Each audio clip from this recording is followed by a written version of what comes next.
নমস্কার, আমি টুম্পা। যেই রাজ্যের মুখ্যমন্ত্রী কিনা ডিএ বকেয়া দিতে পারে না, কোমর ভেঙে যায়, গলা শুকিয়ে আসে, সেই রাজ্যের মুখ্যমন্ত্রী পার বুথে 10 লক্ষ টাকা কি করে দিচ্ছে? এই পশ্চিমবঙ্গে নাই নাই করে হলেও 80,000 বুথ আছে। সেই 80,000 বুথে যদি 10 লক্ষ করে টাকা দেওয়া হয়, টোটাল অ্যামাউন্ট গিয়ে দাঁড়াচ্ছে 8,000 কোটি টাকা। এত টাকা কোথায় পেলেন মাননীয় মুখ্যমন্ত্রী? আর এত টাকা পশ্চিমবঙ্গ সরকারের থেকে কেন ডিএ বকেয়া দিতে পারছেন না উনি?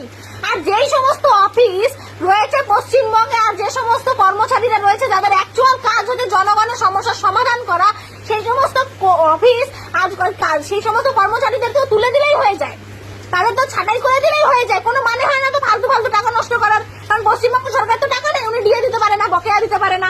আবার না জানি কোথা থেকে 10 লক্ষ করে টাকা তার বুথ ওয়াইজ উনি দিচ্ছেন। আপনাদের কি মনে হয় অ্যামাউন্ট শুনে প্রচুর উন্নয়ন হবে? আপনার বাড়ির উঠোন থেকে শুরু করে রাস্তাঘাট সবকিছু পিচ ঢালাই করা রাস্তায় পরিণত হবে? কোথাও জলকাদা চোখে দেখতে পারবেন না?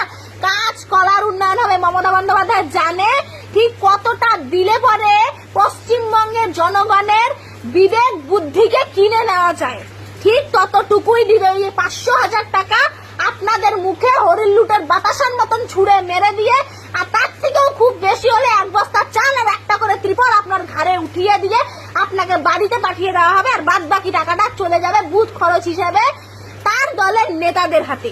ভোটের সময় কড়া নজরদারি থাকে ইলেকশন কমিশনের, সেই সময় এতগুলো টাকা এদিক ওদিক করা সম্ভব নয়। তাদের হিতে বিপরীত হবে, সেটাও মমতা বন্দ্যোপাধ্যায় জানে। তাই সুন্দর ছক কষেছেন উনি উন্নয়নের নাম করে, যাতে সুষ্ঠুভাবে তার দলের নেতাদের হাতে বুথ খরচের টাকাটা পৌঁছে যায়। আর 500,000 টাকা দিয়ে জনগণের মুখটাও যাতে বন্ধ রাখা যায়, তাদের বিবেক বুদ্ধিটাকেও যাতে কিনে নেওয়া যায়, ঠিক তার জন্যই উনি এত সুন্দর করে পরিকল্পনা করে এই আমার পাড়া আমার সমাধান প্রকল্পের নাম দিয়েছে। আর এই 10 লক্ষ টাকা করে প্রত্যেক বুথ ওয়াইজ দিচ্ছে।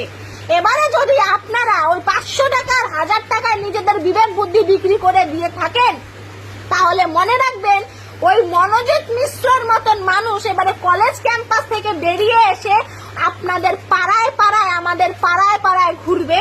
আর আমাদের মা বোনেদের বাড়ি থেকে বেরোনোটাও ভয়ঙ্কর হয়ে দাঁড়াবে।